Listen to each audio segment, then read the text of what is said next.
Hello everyone, Namaste, good afternoon. Welcome back to my Vidyaraj Edupoint YouTube ಚಾನಲ್ಗೆ ಎಲ್ಲರಿಗೂ ಕೂಡ ಸ್ವಾಗತ. ಹಾಗೆ ವೆಲ್ಕಮ್ ಬ್ಯಾಕ್ ಟು ಆಲ್. ಸ್ನೇಹಿತರೆ, ಇವತ್ತಿನ ಈ ಕ್ಲಾಸಲ್ಲಿ ನಾನು FDA ಅಂದರೆ 2015 ಪ್ರಥಮ ದರ್ಜೆ ಸಹಾಯಕರ ಪರೀಕ್ಷೆ ಏನು ನಡೆಯುತ್ತಲ್ವ, ಸೊ ಅದರ ಒಂದು ಪ್ರಶ್ನೆ ಪತ್ರಿಕೆಯನ್ನು ಇವತ್ತು ಬಿಡಿಸ್ತಾ ಇದ್ದೀನಿ. ಸೊ ಐ ಹೋಪ್ ನಿಮ್ಮೆಲ್ಲರಿಗೂ ಕೂಡ ಈ ಒಂದು ಕ್ಲಾಸ್ ತುಂಬ ಇಷ್ಟ ಆಗುತ್ತೆ ಅಂತ ಅಂದ್ಕೊತಾ ಇದ್ದೀನಿ. ಸೊ ಇದರಲ್ಲೂ ಸಹ ಎಲ್ಲ ರೀತಿಯ ಕನ್ನಡಕ್ಕೆ ಸಂಬಂಧಿಸಿದಂತಹ ಪ್ರಶ್ನೆಗಳಿರುತ್ತೆ.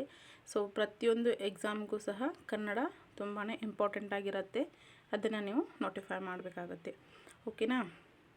ಓಕೆ, ಇವಾಗ ಶುರು ಮಾಡೋಣ. ಇದು 2015 FDA ಪ್ರಶ್ನೆ ಪತ್ರಿಕೆ ಆಗಿರುತ್ತೆ. ಸಾಮಾನ್ಯ ಕನ್ನಡ ಪ್ರಶ್ನೆ ಪತ್ರಿಕೆ. ಸಮಯ ನೋಡ್ತಾ ಇರ್ಬೋದು, 2 ಗಂಟೆ ಇರುತ್ತೆ. ಹಾಗೆ ಅಂಕಗಳು 150 ಅಂಕಕ್ಕೆ ಈ ಒಂದು ಪ್ರಶ್ನೆ ಪತ್ರಿಕೆ ಇರುತ್ತೆ. ಓಕೆ, ಸೂಚನೆ: ಕೆಳಗೆ ಕೊಟ್ಟ ಶಬ್ದಗಳಿಗೆ ಅವುಗಳ ಮುಂದೆ ಸೂಚಿಸಿದ ಪರ್ಯಾಯ ರೂಪಗಳಲ್ಲಿ ಸಮಾನಾರ್ಥಕವಾದ ಅಥವಾ ಅತಿ ಸಮೀಪದ ಅರ್ಥವುಳ್ಳ ರೂಪವನ್ನು ಗುರುತಿಸಿ ಅಂತ ಇದೆ ಅಲ್ವಾ. ಉದಾಹರಣೆ ಕೊಟ್ಟಿದ್ದಾರೆ ನೋಡಿ. ಒಂದು ಉತ್ಪತ್ತಿ. ಉತ್ಪತ್ತಿ ಅಂದ್ರೇನು? ಸೊ ಆನ್ಸರ್ ಗೊತ್ತಿರೋರು ಕಾಮೆಂಟಲ್ಲಿ ಹಾಕ್ಬೋದು. ಸೊ ಉತ್ಪತ್ತಿ ಅಂದರೆ ಏನಾಗುತ್ತೆ ಇಲ್ಲಿ? ನಿಷ್ಪತ್ತಿ, ವಿದ್ವತ್ತು, ದಡ್ಡತನ, ಹೇಡಿತನ ಅಂತ ಇದೆ. ಸೊ ಉತ್ಪತ್ತಿ ಅಂದರೆ ಇಲ್ಲಿ ನಿಷ್ಪತ್ತಿ ಅಂತ ಆಗುತ್ತೆ. ಓಕೆನಾ?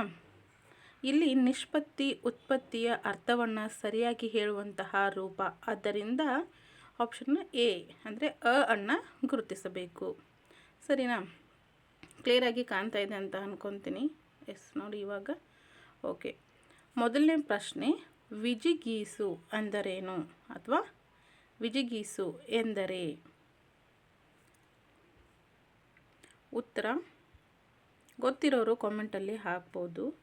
ಓಕೆ, ಇದಕ್ಕೆ ಉತ್ತರ ಆಪ್ಷನ್ ನಂಬರ್ 4, ಗೆಲುವನ್ನು ಬಯಸುವವನು ಅಂತ ಆಗುತ್ತೆ. ಓಕೆ, ನೆಕ್ಸ್ಟ್, ಅರಿಲ್ ಎಂದರೆ? ಅಕ್ಕಿ, ನಕ್ಷತ್ರ, ಶತ್ರು, ಯುದ್ಧ ಅಂತ ಇದೆ. ಯಾವುದಾಗುತ್ತೆ? ಎಸ್, ಇದಕ್ಕೆ ಉತ್ತರ ಆಪ್ಷನ್ ಬಿ, ನಕ್ಷತ್ರ. ಅರಿಲ್ ಅಂದರೆ ನಕ್ಷತ್ರ ಅಂತ ಆಗುತ್ತೆ.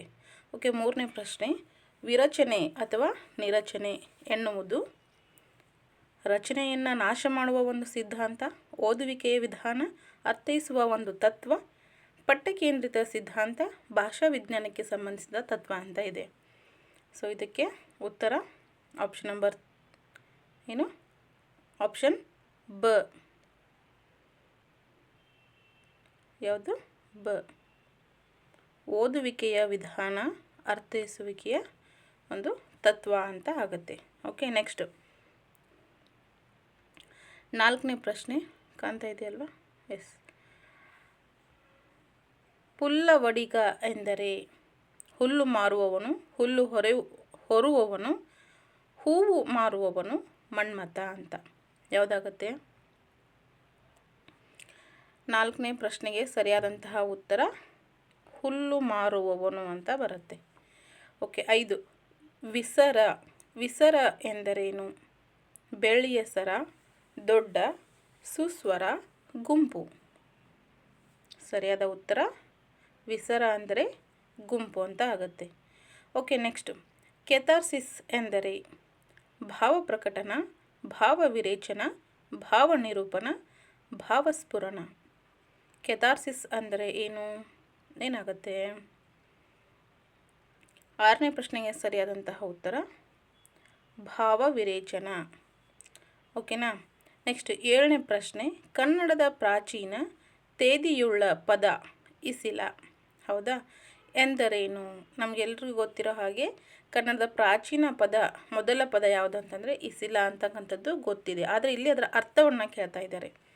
ಇದರ ಅರ್ಥ: ಬಾಣ ಪ್ರಯೋಗ ಮಾಡುವ ಜಾಗ, ಕೋಟೆಯ ಸುತ್ತಿನ ಜಲಪ್ರವಾಹ, ಕೋಟೆಯುಳ್ಳ ಅಥವಾ ಕೋಟೆಯೊಳಗಿನ ಊರು, ನೆಕ್ಸ್ಟು ಎತ್ತರದ ಭೂಪ್ರದೇಶ ಅಂತ ಕೊಟ್ಟಿದ್ದಾರೆ. ಯಾವುದಾಗುತ್ತೆ? 7ನೇ ಪ್ರಶ್ನೆಗೆ ಸರಿಯಾದ ಉತ್ತರ ಕೋಟೆಯುಳ್ಳ ಅಥವಾ ಕೋಟೆಯೊಳಗಿನ ಊರು ಅಂತ ಆಗತ್ತೆ. ಓಕೆ, ನೆಕ್ಸ್ಟ್ ಈಗ 8ನೇ ಪ್ರಶ್ನೆ, ಉನ್ಮಿಲನ. ಉನ್ಮಿಲನ ಅದರ ಒಂದು ನೋಡಿ ಕಾಣಿಸ್ತಾ ಇದೆ ಅಂತ ಅಂದ್ಕೊತೀನಿ. ಒಂದು ನಿಮಿಷ. ಆಪ್ಷನ್ 2 ಈ ಕಡೆ ಇದೆ. ಒಂದು ಸಮ್ಮಿಲನ, ಇನ್ನೊಂದು ನಿಮಿಲನ, ಇನ್ನೊಂದು ಸನ್ಮಿಲನ ಅಥವಾ ನಿರ್ಮಿಲನ ಅಂತ ಕೊಟ್ಟಿದ್ದಾರೆ. 8ನೇ ಪ್ರಶ್ನೆಗೆ ಸರಿಯಾದ ಉತ್ತರ ಯಾವುದಾಗತ್ತೆ? ಓಕೆ, 8ನೇ ಪ್ರಶ್ನೆಗೆ ಸರಿಯಾದಂತಹ ಉತ್ತರ. ಪ್ರಶ್ನೆ ಏನಂತ ನೋಡ್ಕೊಂಡ್ರಲ್ವಾ? ಉನ್ಮಿಲನ. ಉನ್ಮಿಲನಕ್ಕೆ ಸರಿಯಾದಂತಹ ಉತ್ತರ ಯಾವುದಾಗುತ್ತೆ ಅಂದರೆ ಇಲ್ಲಿದೆ ನೋಡಿ, ಆಪ್ಷನ್ ನಂಬರ್ 4. ಓಕೆ, ಇದಾಗುತ್ತೆ, ನಿರ್ಮಿಲನ ಅಂತ ಆಗುತ್ತೆ. ನೆಕ್ಸ್ಟ್ 9ನೇ ಪ್ರಶ್ನೆ, ಉತ್ಸರ್ಪಿನಿ. ಉತ್ಸರ್ಪಿನಿ, ಇದಕ್ಕೆ ಉತ್ತರ. ಉತ್ಸರ್ಪಿನಿ ಅಂದ್ರೇನು?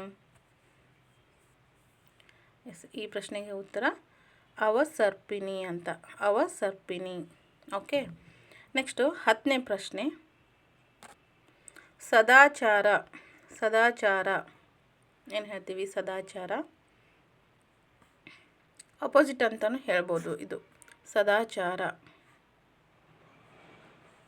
ಸದಾಚಾರ ಅಂತಂದರೆ ದುರಾಚಾರ. Okay, next ಪಿಂದೆಸೆ. 11ನೇ ಪ್ರಶ್ನೆ, ಪಿಂದೆಸೆ, ಇದಕ್ಕೆ ಸರಿಯಾದ ಉತ್ತರ ಮುಂದೆಸೆ. ಓಕೆ, ನೆಕ್ಸ್ಟ್ 12, ಅಪರಾಧಿ. ಅಪರಾಧಿ. 12ನೇ ಪ್ರಶ್ನೆ ಅಪರಾಧಿ. ಎಸ್, ನಿರಪರಾಧಿ. ಓಕೆ, ನೆಕ್ಸ್ಟು 13ನೇ ಪ್ರಶ್ನೆ, ಪಿಂಗತೆ. ಪಿಂಗತೆ. ಪಿಂಗತೆಗೆ ಏನಾಗುತ್ತೆ ಉತ್ತರ? ಓಕೆ, ಇಲ್ಲಿ ನೋಡಿ ಕಾಣಿಸ್ತಾ ಇದೆಯಲ್ವಾ? ಓಕೆ, ಪಿಂಗತೆ. ಪಿಂಗತೆಗೆ ಸರಿಯಾದ ಉತ್ತರ ಮುಂಗತೆ. ಓಕೆ, ನೆಕ್ಸ್ಟ್ 14, ಸಾಮ್ರಾಜ್ಯ ಪದದ ವಿರುದ್ಧ ಲಿಂಗ. ಕೆಲವೊಂದಕ್ಕೆ ಸಮಾನಾರ್ಥಕ ಕೇಳಿರ್ಬೋದು, ಕೆಲವೊಂದಕ್ಕೆ ವಿರುದ್ಧಾರ್ಥ ಕೇಳಿರ್ಬೋದು, ಅಥವಾ ನಾನಾರ್ಥ ಕೇಳಿರ್ಬೋದು. ಇವೆಲ್ಲದರಲ್ಲಿ ಸ್ವಲ್ಪ ವ್ಯತ್ಯಾಸ ಇರುತ್ತೆ. ನೀವು ಅದನ್ನು ಅನಲೈಸ್ ಮಾಡ್ತಾ ಹೋಗಬೇಕು. ಓಕೆನಾ? ಓಕೆ, ಆಪ್ಷನಲ್ಲಿ ನೋಡಿದ್ರೆ ನಿಮ್ಗೆ ಗೊತ್ತಾಗ್ಬಿಡುತ್ತೆ ಈ ಪ್ರಶ್ನೆ ಯಾವುದಕ್ಕೆ ಕೇಳಿದ್ದಾರೆ, ವಿರುದ್ಧಾರ್ಥಕನೋ, ಸಮಾನಾರ್ಥಕನೋ, ನಾನಾರ್ಥಕನೋ, ಅಥವಾ ಸೊ ಈ ರೀತಿ ನೀವು ಅದನ್ನು ತಿಳ್ಕೊಬೇಕು. ಓಕೆ, ಇದಕ್ಕೆ ಸಾಮ್ರಾಜ್ಯದ ಪದದ ವಿರುದ್ಧ ಲಿಂಗ ಅಂತ ಕೇಳ್ತಾರೆ. 14ರ ಪ್ರಶ್ನೆಗೆ ಉತ್ತರ ಸಾಮ್ರಾಜ್ಞಿ, ವಿರುದ್ಧ ಲಿಂಗ. ಓಕೆ, ನೆಕ್ಸ್ಟ್ ಸೂಚನೆ ಇದೆ ನೋಡಿ ಇಲ್ಲಿ. ಈ ಕೆಳಗೆ ಕನ್ನಡದ ನುಡಿಗಟ್ಟುಗಳನ್ನು ಮತ್ತು ಅವುಗಳ ಮುಂದೆ 4 ಪರ್ಯಾಯ ರೂಪಗಳನ್ನು ನೀಡಿದೆ. ನುಡಿಗಟ್ಟಿನ ಅರ್ಥವನ್ನು ವಿವರಿಸುವ ರೂಪವನ್ನು ಆಯ್ಕೆ ಮಾಡಿ ಗುರುತಿಸಿ ಅಂತ ಇಲ್ಲಿ ಕೊಟ್ಟಿದ್ದಾರೆ. ಓಕೆ, ಉದಾಹರಣೆ ಆಗಲೇ ಯಾವ್ದು ಕೊಟ್ಟಿದ್ರು? ಉತ್ಪತ್ತಿ ಪದದ ಅರ್ಥ ಕೊಟ್ಟಿದ್ರಲ್ಲ ಉದಾಹರಣೆ, ಅದೇ ರೀತಿ ಇಲ್ಲಿ ಮುಖಕ್ಕೆ ಮಂಗಳಾರತಿ ಮಾಡು ಅಂತ ಇಲ್ಲಿ ಕೊಟ್ಟಿದ್ದಾರೆ. ಓಕೆ, ಒಂದು ನಿಮಿಷ. ಓಕೆ, ಹಾಂ, ಇಲ್ಲಿ ಏನಾಗುತ್ತೆ ಅಂತಂದರೆ ಮುಖಕ್ಕೆ ಮಂಗಳಾರತಿ ಮಾಡು ಅಂತಂದರೆ ಏನಾಗುತ್ತೆ? ಇಲ್ಲಿ ಒಂಥರ ಅವನಿಗೆ ಅವಮಾನ ಮಾಡೋದು ಅಂತ ಆಗುತ್ತೆ ಅಲ್ವಾ? ಸೊ ಇದಕ್ಕೆ ಉತ್ತರ ಇದೆಯಾ? ಹಾಂ, ಇದೆ ನೋಡಿ ಇಲ್ಲಿ ಆಪ್ಷನ್ ಬ, ಅವಮಾನ ಮಾಡುವಂತ ಇದೆ. ಅಂದರೆ ಈ ರೀತಿ ನುಡಿಗಟ್ಟುಗಳನ್ನು ಕೊಟ್ಟು ಅದರ ಅರ್ಥವನ್ನು ನಾವು ಗುರುತಿಸಬೇಕಾಗತ್ತೆ. ಇಲ್ಲಿ ಬ ಸರಿಯಾದ ಅರ್ಥವಾಗಿರೋದ್ರಿಂದ ಅದನ್ನು ಗುರುತಿಸಬೇಕು. ಸರಿ, ಹಾಗಿದ್ದರೆ ಗೊತ್ತಾಯ್ತಲ್ವ ಯಾವ ರೀತಿ ಇದನ್ನು ಅನಲೈಸ್ ಮಾಡಬೇಕು ಅಂತ. ಇಲ್ಲಿ ನೋಡಿ 15ನೇ ಪ್ರಶ್ನೆ, ಮೈಯೆಲ್ಲ ಕಣ್ಣಾಗಿರು. ಇದರ ಅರ್ಥ ಏನಾಗುತ್ತೆ? ಇದೊಂದು ನುಡಿಗಟ್ಟು. ಮೈಯೆಲ್ಲ ಕಣ್ಣಾಗಿರು ಅಂತಂದರೆ ಮೈ ಮುರಿದು ದುಡಿಯುವ ಅಂತಾಗುತ್ತಾ, ಒಗ್ಗಟ್ಟಿನಿಂದ ಇರುವುದು ಅಂತಾಗುತ್ತಾ, ಅಥವಾ ಮೈ ತುಂಬ ಹಣ್ಣಾಗು, ಅಥವಾ ತುಂಬ ಜಾಗರೂಕತೆಯಿಂದ ಇರು, ಯಾವುದಾಗುತ್ತೆ? 15ನೇ ಪ್ರಶ್ನೆಗೆ ಸರಿಯಾದ ಉತ್ತರ ಯಾವುದಾಗುತ್ತೆ? ಮೈ ತುಂಬ ಕಣ್ಣಾಗಿರೋ ಅಂತಂದರೆ ಎಸ್, ನಿಮ್ಮದು ಉತ್ತರ ಸರಿಯಾಗಿದೆ. ತುಂಬ ಜಾಗೃತೆಯಿಂದ ಇರುವಂಥದ್ದು ಅಲ್ವಾ? ಓಕೆ, ನೆಕ್ಸ್ಟ್ ಪ್ರಶ್ನೆ, ಗುಡ್ಡಕ್ಕೆ ಕಲ್ಲು ಹೊರು. ಗುಡ್ಡಕ್ಕೆ ಕಲ್ಲು ಹೊರು. ಸಾಮಾನ್ಯವಾಗಿ ಈ ಒಂದು ನುಡಿಗಟ್ಟನ್ನ ಕೇಳಿರ್ತೀರಾ ಅಂತ ಅಂದ್ಕೊತೀನಿ. ಎಸ್, ಆಪ್ಷನ್ಗೆ ಹೋಗೋಲ್ಲ, ಡೈರೆಕ್ಟಾಗಿ ಹಾಕ್ಬಿಡ್ತೀನಿ. ವ್ಯರ್ಥ ಕೆಲಸ ಮಾಡುವಂಥದ್ದು. ಗುಡ್ಡಕ್ಕೆ ಕಲ್ಲು ಹೊತ್ತರೆ ಏನು ಪ್ರಯೋಜನ ಅಲ್ವಾ? ಇಲ್ಲೇನಾಗುತ್ತೆ? ವ್ಯರ್ಥ ಕೆಲಸವನ್ನು ಮಾಡೋದಂತ ಆಗುತ್ತೆ. ಓಕೆ, ನೆಕ್ಸ್ಟ್ 17ನೇ ಪ್ರಶ್ನೆ ನೋಡಿ, ಸೆರಗಿನಲ್ಲಿ ಕೆಂಡ ಕಟ್ಟಿಕೊಳ್ಳು ಅಂತ. ಸೆರಗಿನಲ್ಲಿ ಕೆಂಡ ಕಟ್ಕೊಳ್ಳೋದು ಅಂತಂದ್ರೆ ಏನು? ಇದನ್ನು ಕೇಳಿರ್ತೀರಾ. ಒಮ್ಮೊಮ್ಮೆ ತುಂಬ ಈಸಿಯಾಗಿ ಬಂದಿರುತ್ತೆ ಪ್ರಶ್ನೆಗಳು, ಒಂದೊಂದು ಸಾರಿ ನಮಗೆ ಅದರ ಸಮೀಪ ಸಹ ನಾವು ಹೋಗಿರೋದಿಲ್ಲ. ಆ ಥರ ಪ್ರಶ್ನೆಗಳು ಬಂದಾಗ ನಮಗೆ ತುಂಬ ಕಷ್ಟ ಅನಿಸುತ್ತೆ. ಓಕೆ, ಸೆರಗಿನಲ್ಲಿ ಕೆಂಡ ಕಟ್ಕೊಳ್ಳೋದು ಅಂತಂದರೆ ಏನಾಗುತ್ತೆ, ದುಷ್ಟರ ಒಂದು ಸಹವಾಸವನ್ನು ಮಾಡುವುದು ಅಂತ ಆಗುತ್ತೆ. ಓಕೆ, 18ನೇ ಪ್ರಶ್ನೆ, ಕೆರದೊಳಗಿನ ಕಲ್ಲು. ನೋಡಿ, ಕೆರದೊಳಗಿನ ಕಲ್ಲು ಅಂತ ಏನಾಗುತ್ತೆ ಇಲ್ಲಿ ಅಂದರೆ ಕಿರಿಕಿರಿ ಮಾಡುವುದು ಅಂತ ಆಗುತ್ತೆ. ಓಕೆ, ನೆಕ್ಸ್ಟ್ 19ನೇ ಪ್ರಶ್ನೆ, ಮೂಗುದಾರ ತೊಡಿಸು. ಮೂಗುದಾರ ತೊಡಿಸು ಹತೋಟಿಯಲ್ಲಿ ಇಡುವುದು ಅಂತ. ಇವಾಗ ನೋಡಿ, ಓಕೆ ಒಂದು ನಿಮಿಷ, ಏನಾಗುತ್ತೆ ಅಂತಂದರೆ ಇಲ್ಲಿ ಹತೋಟಿಯಲ್ಲಿ ಇಡುವುದು. ಮೂಗುದಾರ ಹಾಕ್ತೀವಲ್ವ ಪ್ರಾಣಿಗಳಿಗೆ, ಯಾಕೆ ಹಾಕ್ತೀವಿ? ಅದು ನಮ್ಮ ಒಂದು ಹತೋಟಿಗೆ ಬರಲಿ, ನಮ್ಮ ಕಂಟ್ರೋಲಲ್ಲಿ ಇರಲಿ ಅನ್ನೋದಕ್ಕೋಸ್ಕರ ಅಲ್ವಾ. ಓಕೆ, 20ನೇ ಪ್ರಶ್ನೆ, ಕಿವಿಯಲ್ಲಿ ಗಾಳಿ ಊದು. ಕಿವಿಯಲ್ಲಿ ಗಾಳಿ ಊದು ಅಂದರೆ ಎಚ್ಚರ ಆಗುವಂತೆ ಮಾಡೋದು ಅಲ್ವಾ. ಆಪ್ಷನ್ ನೋಡಿ, ಯಾವುದು ನಿಮಗೆ ರಿಲೇಟ್ ಅಂತ ಅನಿಸುತ್ತೋ, ಯಾವುದು ತುಂಬ ಸಮೀಪ ಅನಿಸುತ್ತೋ, ಓ ಇದೆ ಇದೆ ಇದೆ ಅಂತ, ಸೊ ಅದು ಸರಿಯಾಗಿರುತ್ತೆ. ಓಕೆ, 20ನೇ ಪ್ರಶ್ನೆ, ಉಂಡ ಮನೆಗಳ ಎನಿಸು. ಅಥವಾ ನಾವೇನು ಹೇಳ್ತೀವಿ, ಉಂಡ ಮನೆ ಜಂತಿ ಎನಿಸು ಅಂತ ಹೇಳ್ತೀವಿ. ಸೊ ಆ ಒಂದು ನುಡಿಗಟ್ಟಿನ ಅರ್ಥ ಏನಾಗುತ್ತೆ? ಸೊ ಆಪ್ಷನ್ ಏನಿದೆ ಅಂತ ನೋಡೋಣ. ಇದಕ್ಕೆ ಉಪಕರಿಸಿದವರಿಗೆ ಅಪಕಾರ ಮಾಡು, ಉಪಕರಿಸಿದವರಿಗೆ ಉಪಕಾರ ಮಾಡು, ಬೆವರಿಳಿಸಿ ದುಡಿ ಅಥವಾ ಸ್ವಾರ್ಥ ಬುದ್ಧಿಯನ್ನು ತೋರು ಅಂತ ಯಾವುದಾಗತ್ತೆ? ಉಂಡು ಮನೆ ಜಂತಿ ಅನ್ನಿಸಂದರೆ ಉಪಕಾರ ಮಾಡಿರ್ತಾರಲ್ಲ ಅವ್ರಿಗೇ ಅಪಕಾರ ಮಾಡುವಂಥದ್ದು ಅಲ್ವಾ. ಅವ್ರಿಗೆ ಒಳ್ಳೇದು ಮಾಡಿದ್ರು ಅವ್ರಿಗೆ ಕೆಟ್ಟದನ್ನು ಮಾಡುವಂಥದ್ದು ಇಲ್ಲಿ ಈ ಒಂದು ನುಡಿಗಟ್ಟಿನ ಅರ್ಥ ಆಗುತ್ತೆ. ಓಕೆ, ಕೆಳಗೆ ಕೊಟ್ಟ 4 ಶಬ್ದಗಳಲ್ಲಿ ಉಳಿದವುಗಳ ಗುಂಪಿಗೆ ಸೇರದ ಶಬ್ದವನ್ನು ಗುರುತಿಸಿ ಅಂತ. ಇಲ್ಲಿ 4 ಶಬ್ದಗಳನ್ನು ಕೊಟ್ಟಿದ್ದಾರೆ. ನಡೆದಾಡು, ಸುತ್ತಾಡು, ಕಾದಾಡು ಮತ್ತು ತಿರುಗಾಡು ಅಂತ ಕೊಟ್ಟಿದ್ದಾರೆ. ಸೊ ಇದರಲ್ಲಿ ಯಾವುದಾಗುತ್ತೆ? 22ನೇ ಪ್ರಶ್ನೆಗೆ ಸರಿಯಾದಂಥ ಉತ್ತರ ತಿರುಗಾಡು, ಕಾದಾಡು, ನಡೆದಾಡು, ಸುತ್ತಾಡು. ಇಲ್ಲಿ ನೋಡಿ, ನಡೆದಾಡುವುದು ಅಂದರೆ ಕಾಲಿಲೆ, ತಿರುಗಾಡೋದು ಅಂದರೆ ಕಾಲಿಲೆ, ಸುತ್ತಾಡೋದು ಅಂದ್ರೆ ಕಾಲಿಲೆ. ಸೊ ಇಲ್ಲೇನಾಗುತ್ತೆ, ಕಾದಾಡು ಅಂತಂದರೆ ಜಗಳ ಮಾಡುವಂಥದ್ದು. ಸಾರಿ, ಏನಾಗುತ್ತೆ ಅಂದರೆ ಇಲ್ಲಿ ಜಗಳ ಮಾಡುವಂಥದ್ದು ಅಂದರೆ ಇಲ್ಲಿ ಆಪ್ಷನ್ 3 ಕಾದಾಡು ಅಂತ ಆಗುತ್ತೆ. ಓಕೆ, 23ನೇದು, ಹಾಡು, ಕುಣಿ, ಆಲಿಸು, ಉಣ್ಣು. ಏನಾಗುತ್ತೆ ನೋಡಿ, ಆನ್ಸರ್ ಮಾಡಿ ನೋಡೋಣ.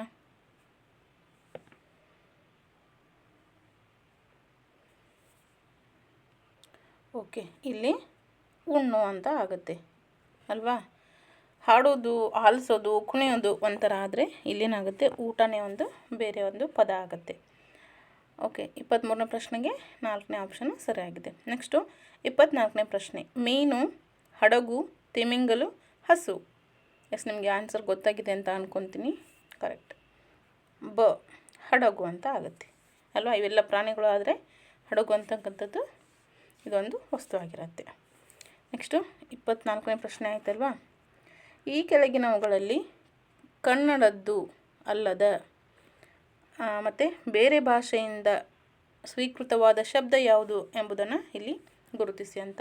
ಇಲ್ಲಿ ಮುದುಕ, ಜನಕ, ಮಗ, ಮೊಮ್ಮಗ ಅಂತ ಕೊಟ್ಟಿದ್ದಾರೆ. ಬೇರೆ ಭಾಷೆಯಿಂದ ಬಂದಂಥ ಶಬ್ದ ಯಾವುದಾಗತ್ತೆ ಇಲ್ಲಿ ನೋಡಿ, ಯಾವುದಾಗತ್ತೆ? ಎಸ್, ಇಲ್ಲಿ ಜನಕ ಅಂತಕ್ಕಂಥದ್ದು ಸೊ ಅನ್ಯ ಭಾಷಾ ಸಂಸ್ಕೃತದಿಂದ, ಇದು ಅನ್ಯ ಭಾಷೆಯಿಂದ ಸ್ವೀಕೃತವಾದಂತಹ ಶಬ್ದವಾಗಿರುತ್ತೆ. ಆದ್ದರಿಂದ ಇಲ್ಲಿ ಜನಕ ಅನ್ನೋದನ್ನು ನಾವು ಗುರುತಿಸ್ತೀವಿ. ನೆಕ್ಸ್ಟು ತೆಂಗಿನಕಾಯಿ, ಕಾಸು, ಅಪೀಲು, ತಲೆ. 25ನೇ ಪ್ರಶ್ನೆಗೆ ಸರಿಯಾದಂತಹ ಉತ್ತರ ಅಪೀಲು ಅಂತ ಆಗುತ್ತೆ. ಓಕೆ, ನೆಕ್ಸ್ಟ್ 26ನೇ ಪ್ರಶ್ನೆ, ಕುಳ, ಕುಳವಾರು, ಕುನ್ನಿ, ಕಬ್ಬಿನ. ಯಾವುದಾಗತ್ತೆ? ಕಬ್ಬಿನ.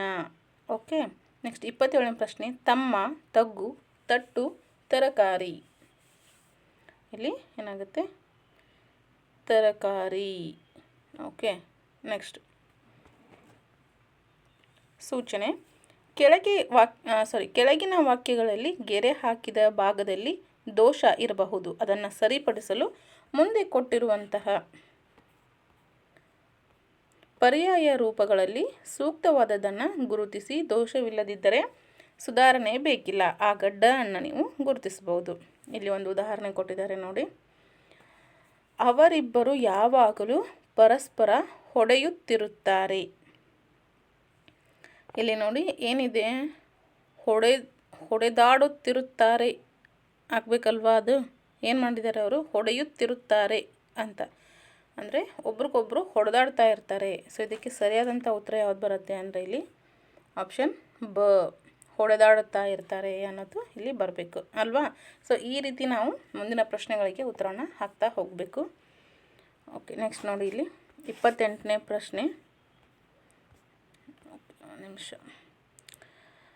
ನನ್ನ ಗೆಳೆಯ ನಂಬಿಸಿ ನಡು ನೀರಲ್ಲಿ ಕೈ ಇಟ್ಟನು ಅಂತ. ಇಲ್ಲಿ ನೋಡಿ, ನಿಮ್ಗೆ ನೋಡಿದ ತಕ್ಷಣ ಗೊತ್ತಾಗ್ಬಿಡುತ್ತೆ ಯಾವೊಂದು ಪಾರ್ಟ್ ತಪ್ಪಾಗಿದೆ ಇಲ್ಲಿ ಅನ್ನೋದು. ಓಕೆನಾ? ನಡು ನೀರಲ್ಲಿ ಕೈ ಇಟ್ಟನು ಅಂತ ಆಗುತ್ತಾ ಅದು? ಎಸ್, ಏನಾಗಬೇಕು ಹಾಗಿದ್ರೆ ಅದು? ನಡು ನೀರಿನಲ್ಲಿ ಕೈ ಬಿಟ್ಟನು ಅಂತ ಆಗಬೇಕಲ್ವಾ? ಓಕೆ, ನೆಕ್ಸ್ಟ್ 29ನೇ ಪ್ರಶ್ನೆ. ಏನೇ ಆಗಲಿ ಬಡವರ ಹೊಟ್ಟೆಯ ಮೇಲೆ ಒದೆಯಬಾರದಾ? ಹೌದಾ? ಎಸ್, ಹೊಟ್ಟೆಯ ಮೇಲೆ ಹೊಡೆಯಬಾರದು ಅಂತ ಆಗಬೇಕು. ನೆಕ್ಸ್ಟ್ 30ನೇ ಪ್ರಶ್ನೆ. ಮುದುಕರು ಕೆಲವೊಮ್ಮೆ ನಾಡು ಹತ್ತಿರವಾಯಿತು ಕಾಡು ದೂರವಾಯಿತು ಎಂದು ಹಲಬುತ್ತಿರುತ್ತಾರೆ. ಏನಾಗುತ್ತೆ ಅದು?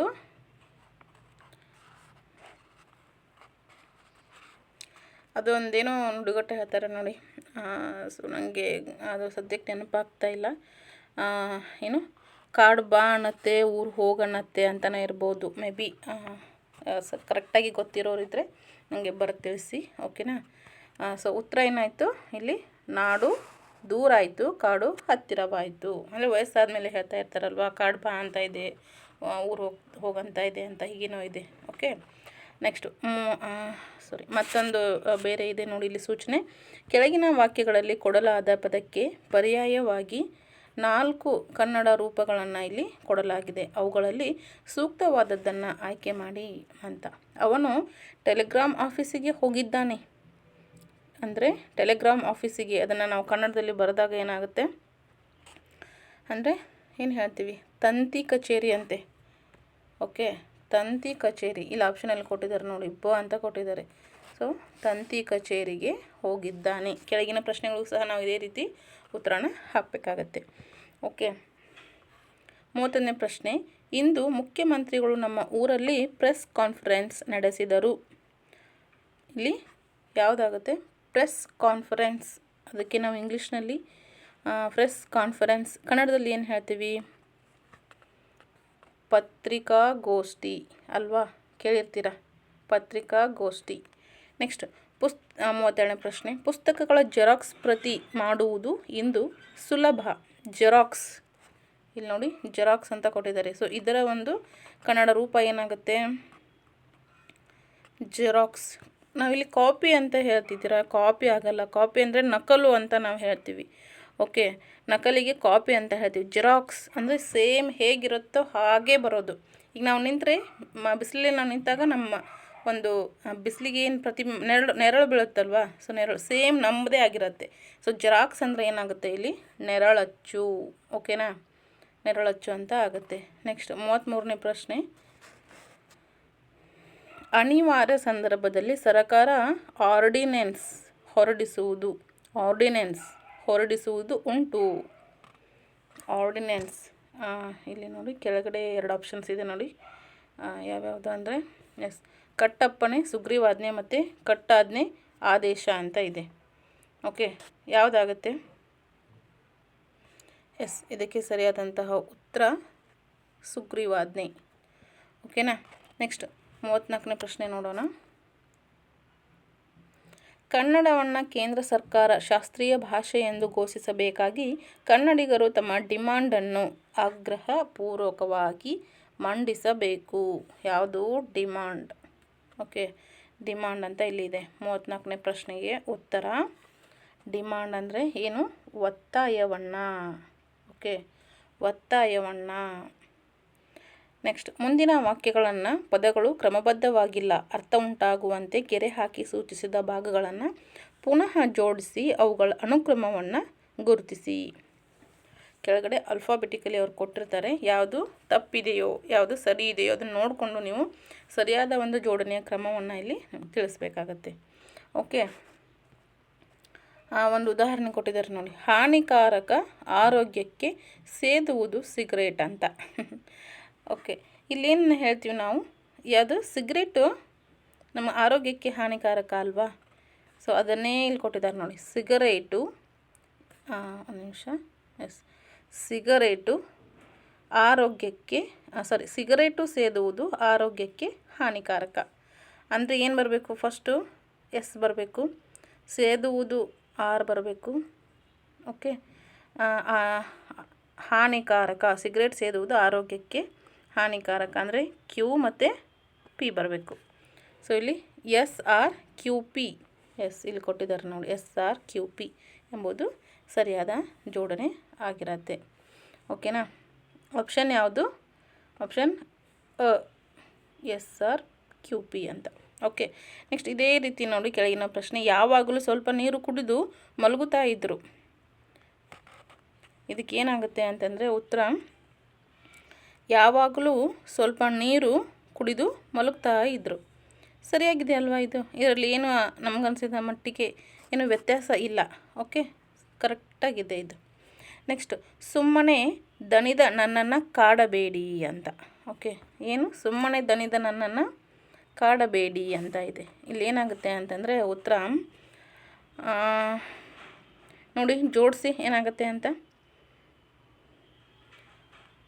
ದಣಿದ ನನ್ನನ್ನು ಸುಮ್ಮನೆ ಕಾಡಬೇಡಿ ಅಂತ ಆಗುತ್ತೆ ಅಲ್ವಾ?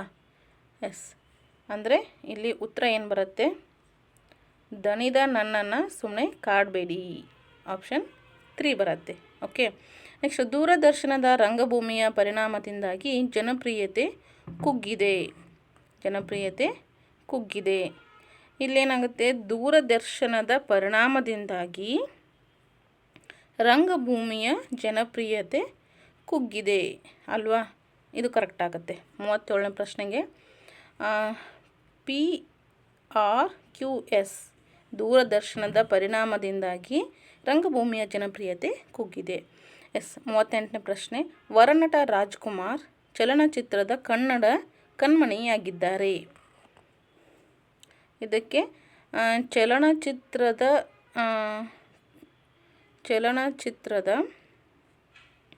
ವರನಟ ರಾಜ್ಕುಮಾರ್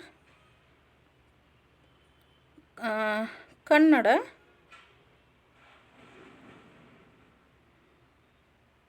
ಓಕೆ ನೋಡಿ ಸ್ವಲ್ಪ ಏನಾಗುತ್ತೆ ಅಂತ ಇಲ್ಲಿ, ಚಲನಚಿತ್ರದ ಕನ್ನಡ ವರನಟ, ಓಕೆ, ಕನ್ನಡ ವರನಟ ರಾಜ್ಕುಮಾರ್ ಕಣ್ಮಣಿಯಾಗಿದ್ದಾರೆ. ಓಕೆ, ಇದಕ್ಕೆ ಆಪ್ಷನ್ ನೋಡಿ, ನಿಮ್ಮ ಒಂದು ಉತ್ತರ ಏನು ಬರುತ್ತೆ ಅಂತ ಇಲ್ಲಿ ಹಾಕಿ ನೋಡೋಣ. ನನ್ನಂತೂ ಉತ್ತರ ಇದನ್ನು ಹಾಕ್ತಾಯಿದ್ದೀನಿ. ಏನು? ಚಲನಚಿತ್ರದ ಕನ್ನಡ ವರನಟ ಯಾರು? ರಾಜ್ಕುಮಾರ್ ಅವರು ಕಣ್ಮಣಿಯಾಗಿದ್ದಾರೆ ಅಂತ. ಓಕೆನಾ? ಸರಿಯಾಗಿದೆ. ನೆಕ್ಸ್ಟ್ 39ನೇ ಪ್ರಶ್ನೆ, ಗ್ರಾಮಗಳ ಅಡ್ಡಿಯಾಗಿದೆ ಪ್ರಗತಿ ಅನಕ್ಷರತೆಯು ಅಂತ. ಇದಕ್ಕೆ ಉತ್ತರ ಯಾವ್ದು ಬರುತ್ತೆ? ಅನಕ್ಷರತೆಯು ಗ್ರಾಮಗಳ ಪ್ರಗತಿಗೆ ಅಡ್ಡಿಯಾಗಿದೆ. ಎಸ್, ಕರೆಕ್ಟಾಗಿದೆ. ಯಾವ್ದು ಬರುತ್ತೆ? ಆಪ್ಷನ್ ನಂಬರ್ ಡಿ ಇದಕ್ಕೆ ಸರಿಯಾದ ಉತ್ತರ. ಓಕೆನಾ? ನೆಕ್ಸ್ಟ್ 40ನೇ ಪ್ರಶ್ನೆ, ನೀರು ಮತ್ತು ಮಿತವಾಗಿ ವಿದ್ಯುತ್ತನ್ನು ಬಳಸಬೇಕು. ಓಕೆ, ಇಲ್ಲಿ ನೋಡಿ ಈಸಿಯಾಗಿದೆ, ಹಾಕಿ ನೋಡೋಣ ಉತ್ತರನ. ಇಲ್ಲಿ ನೋಡಿ, ಇದು ನೀರು ಮತ್ತು ವಿದ್ಯುತ್ತನ್ನು ಮಿತವಾಗಿ ಬಳಸಬೇಕು. ಓಕೆ, ನೆಕ್ಸ್ಟ್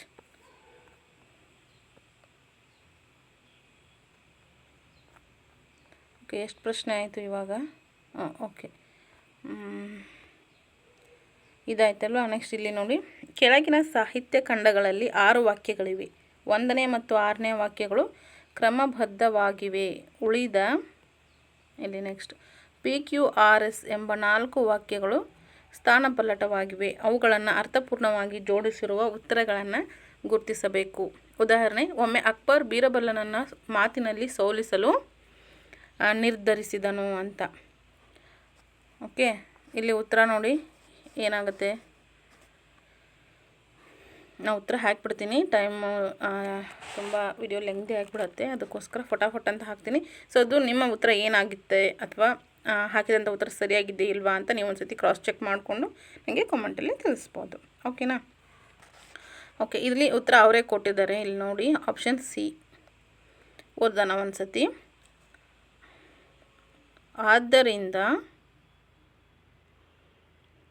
ಆದ್ದರಿಂದ ಬೀರಬಲನನ್ನು ಕರೆಸಿ, ನನಗೆ ನಿನ್ನೆ ರಾತ್ರಿ ಕನಸನ್ನು ಹೇಳುವೆನು ಕೇಳು ಎಂದನು. ಆಗ ಬೀರಬಲನು, ನನಗೂ ನಿನ್ನೆಯ ರಾತ್ರಿ ಅದೇ ಕನಸು ಬಿದ್ದಿತ್ತು ಅಂತ ಹೇಳ್ತಾನೆ.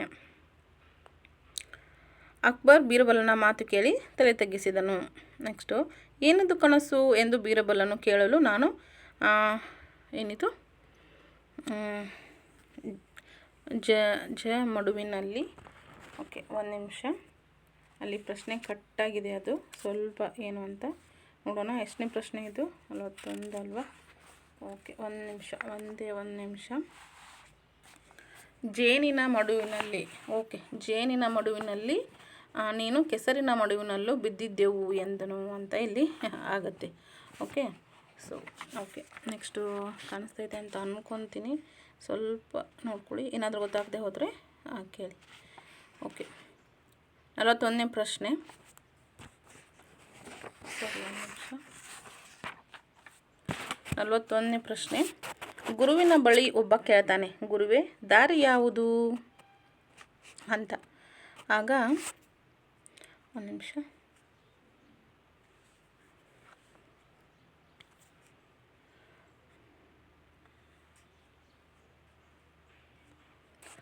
ಯಾವುದಾಗುತ್ತೆ ಅಂತಂದರೆ 41ನೇ ಪ್ರಶ್ನೆಗೆ ಸರಿಯಾದಂತಹ ಉತ್ತರ ಇಲ್ಲಿ ಬ ಆಗುತ್ತೆ. ಯಾವುದಾಗುತ್ತೆ ಇಲ್ಲಿ?